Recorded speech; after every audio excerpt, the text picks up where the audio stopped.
Demon One finally making it to the site, but Alpha waiting on the corner. He wants this done. He wants him dead. Demon One, the last man standing. And Fnatic, surely now, this moment is theirs. 40 HP for Demon One, and they're just not letting him get that room. They're not entertaining the idea. Leo, the one to send him away again, as Fnatic's dynasty starts today. Back-to-back international winners, the first of their kind. So today we watched Valorant history being made as perhaps the first dynasty ever in Valorant was born, as Fnatic became the first team ever to win 2 international titles, and they did so doing it back to back, and who knows how long this Fnatic streak will continue for. So we're going to take a look at how they beat EG in the grand finals of Masters Tokyo, but before we do, let's take a look at this. Is there anything you notice about these clips? Not a problem just yet. No way. No way! No! Yes, they are all incredible Valorant plays, but look a little closer. Nuts! No way! Notice anything? Well, I did. I noticed how I kept standing up for my reaction. Now, you might think I'm standing up as I'm jumping out of my seat from excitement, but actually no. The real reason I'm standing here is because it's very bad for you to be constantly sitting down all day. In fact, it's been proven that sitting all day can affect your physical and mental health. Luckily for me, Flexispot sent me one of their amazing desks so that I no longer have to suffer constantly sitting down. The setup was easy enough even for someone like me, and now I have a perfect desk for watching VODs or making videos. And so, here it is, and now, the moment of truth. It works. Thanks to Flexispot for sponsoring the video and sending me this wonderful desk. So yeah, I have a new desk, but we're gonna focus today on Split between Fnatic and EG, because I thought that was the most interesting map, particularly Fnatic's defense side, where they were cooking up a ton of different stuff. This is the very first round, right, which gives us a good indication of what was to come later on, where Fnatic just had a ton of little trap plays and stuff like that.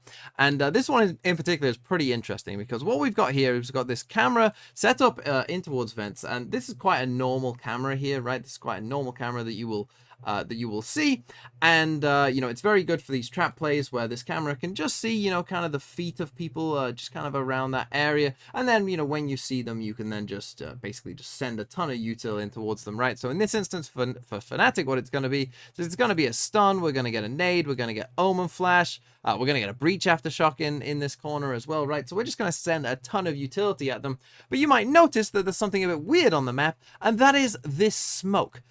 Because Boaster has smoked this off, and you might think, is that a misclick or something? What is going on there? But the idea behind this smoke is to hide from the Sky Flash, right? So the idea is that, you know, it's become quite meta almost to, you know, send a Sky Flash in here. Very, very normal stuff to do.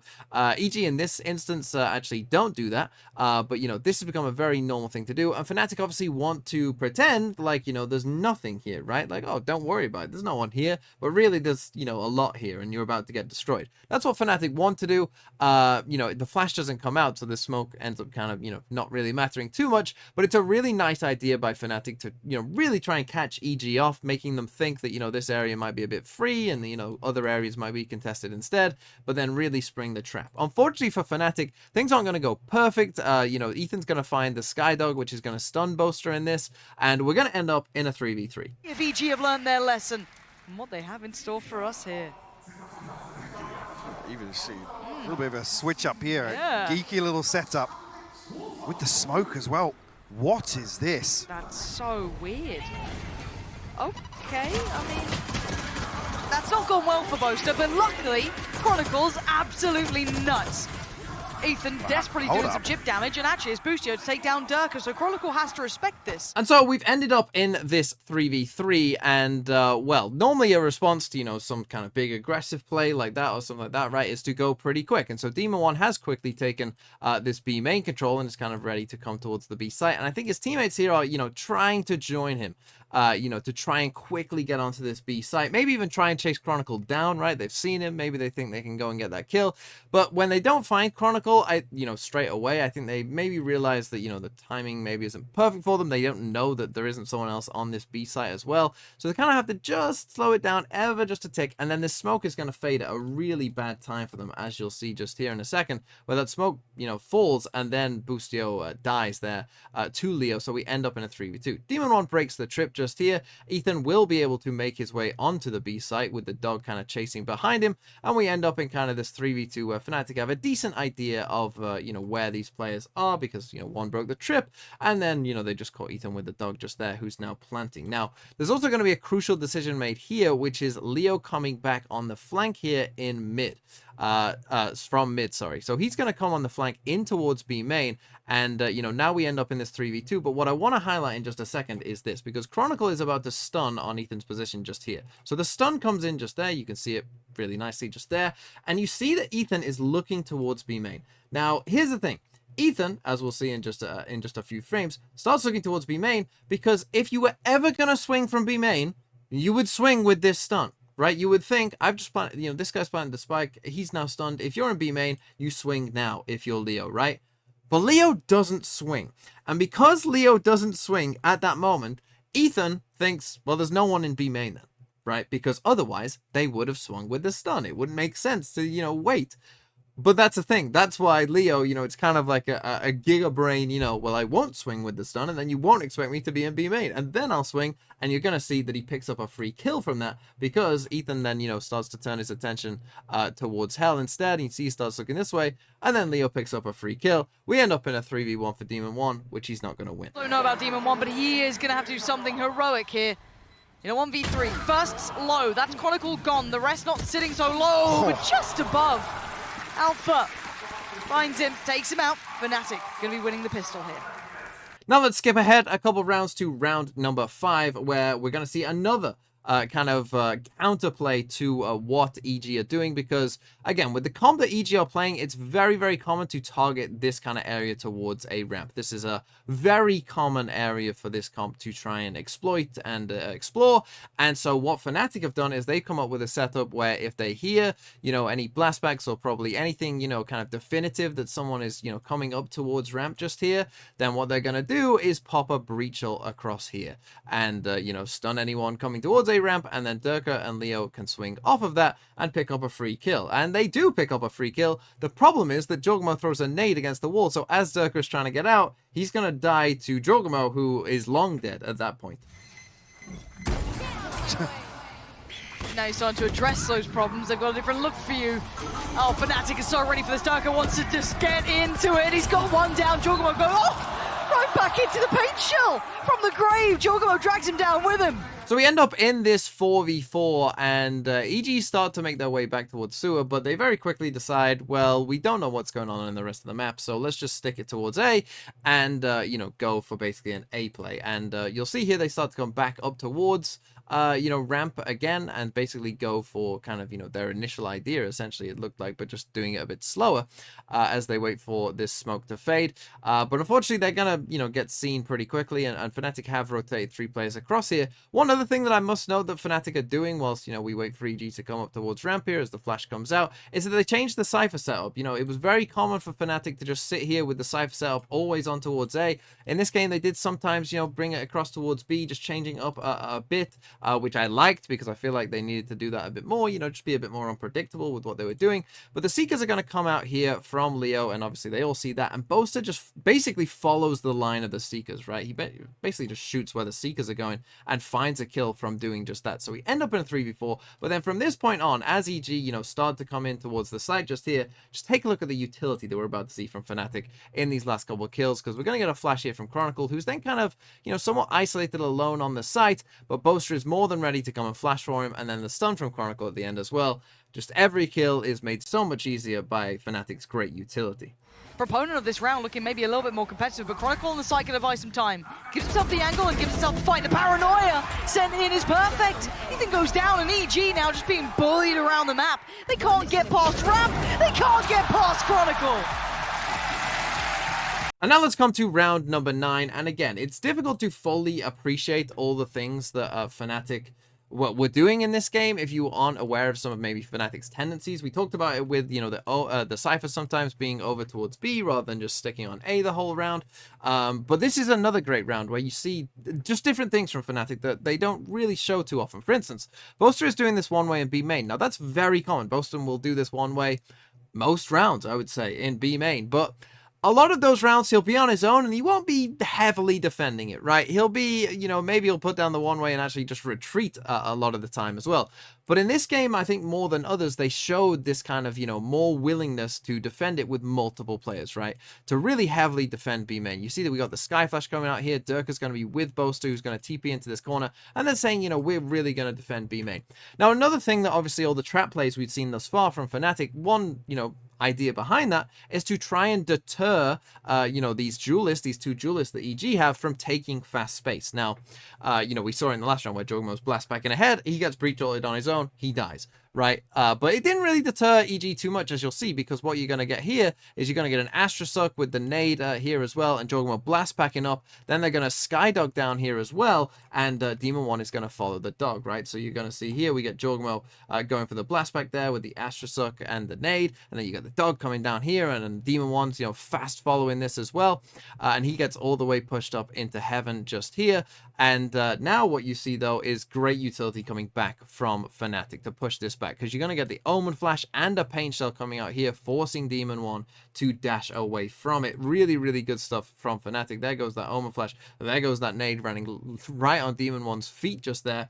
But another tendency that they've kind of broken here, Fnatic, is also Althea's position. Because Althea, a lot of the time on these rounds, you know, I can't tell you how many times I've seen Althea playing in back heaven or back elbow or just back sight, right? Like, or somewhere maybe behind the screen here, right? Like, these kind of areas are sort of his domain where he lives.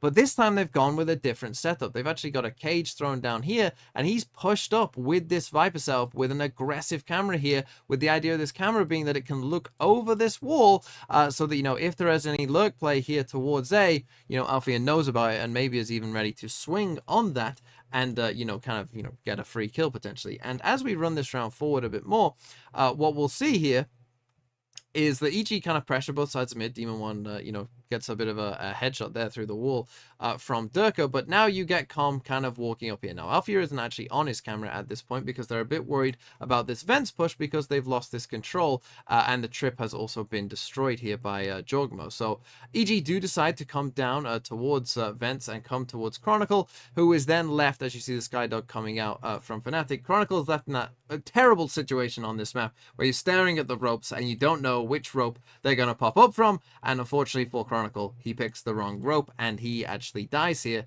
to Jogmo. But then we get this cage popped up from Althea, and he pops up that cage really, really nicely to allow him to isolate this angle and try and fight Calm here, knowing that Calm is probably somewhat alone, you know, on this angle. And you see Calm doesn't even give it a moment's notice. And the reason is because Althea is never there. Okay, literally, he's just never in that spot.